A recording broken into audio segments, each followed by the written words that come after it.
I'm Greg Garbus of Four Season Tools. What we're doing is we're building sidewalls for a V-track tunnel with metal roll-up sides.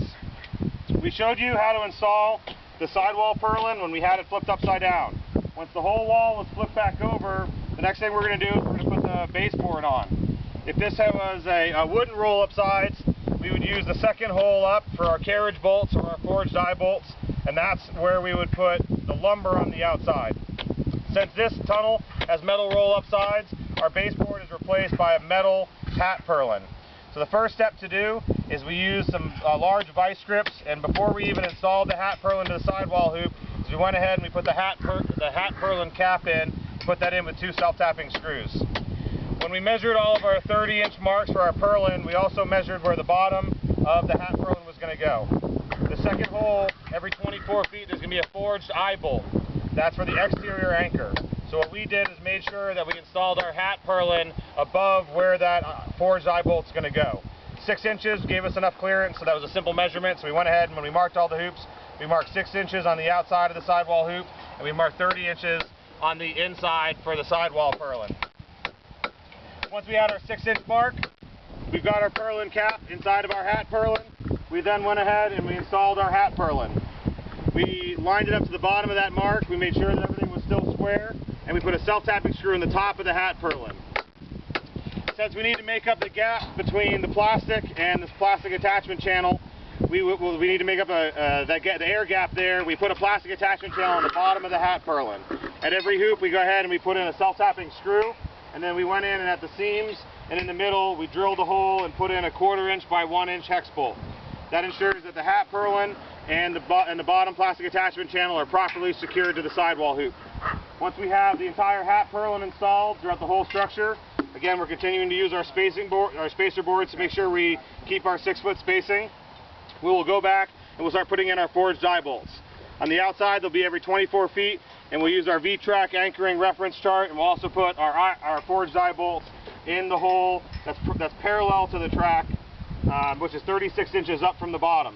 So we'll make sure that all those are in. Then once we've completed the sidewall, it's time to put up the building.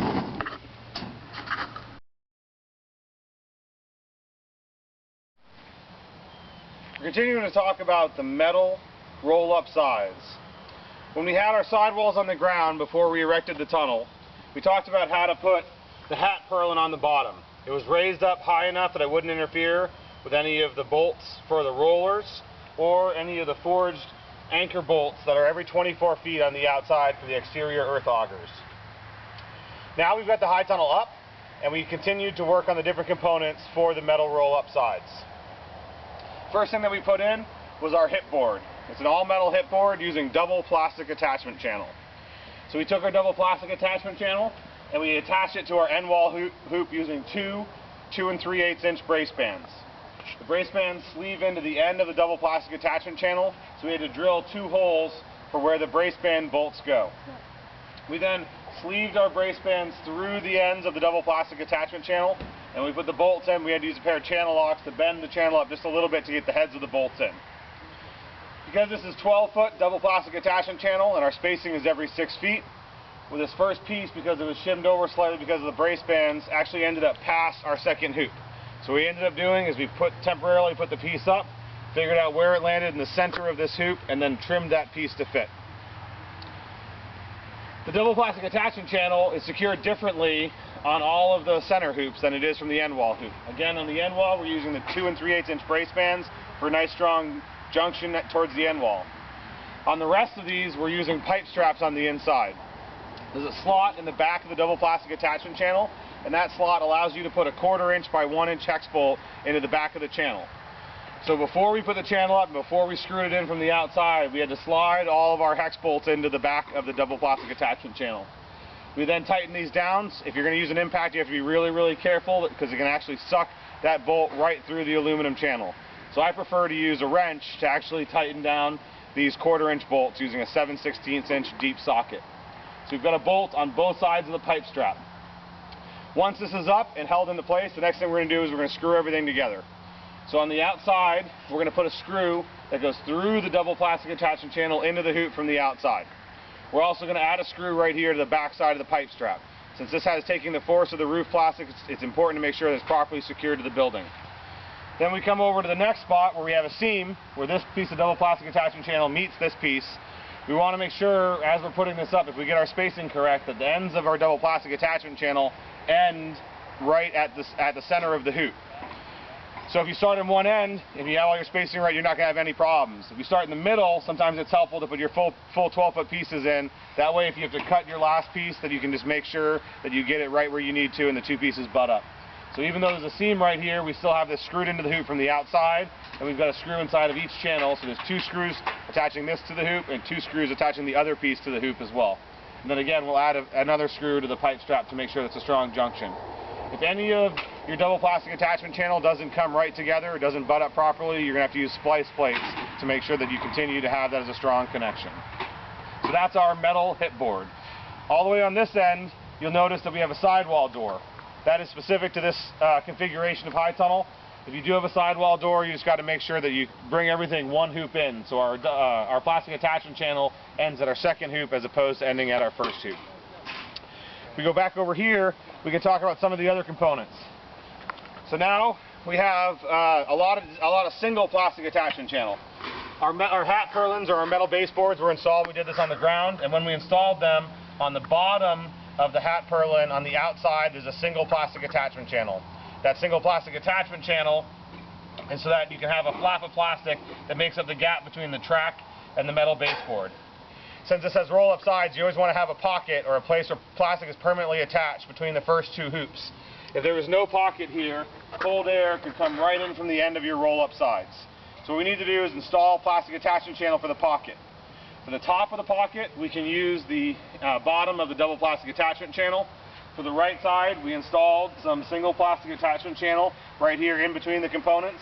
We can also rotate all these brace bands in. We can put a single piece without cutting it all the way in the outside. Doesn't really matter as long as we have a place to put on that plastic. So now we've got a plastic attachment channel on the inside of hoop 1 and on facing hoop 1 on the inside of hoop 2. So now we can get our plastic on the top here, on the inside of both of these hoops, and then on the bottom, we put another single plastic attachment channel on the top of the hat purlin on the inside. We'll wiggle wire in an entire pocket that'll stay in place, and that way when your roll-up side is going up and down, your ventilation will start at your 2nd hoop and go for the rest of the way. Those are the basic components that we need to install before plastic for the metal roll-up sidewalls.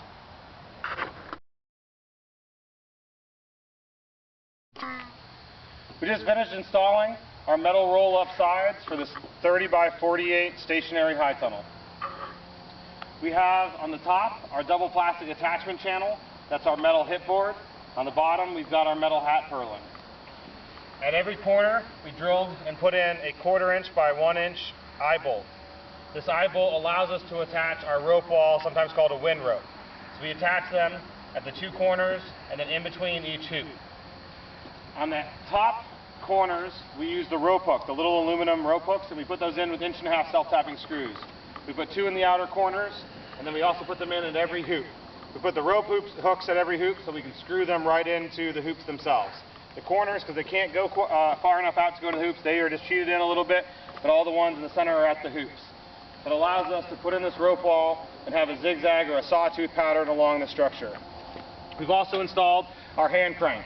This is made up of 3 pieces. We have our actual hand crank right here, a 6-foot extender piece, and then a tri-bar linkage at the bottom that allows it to spin in and out.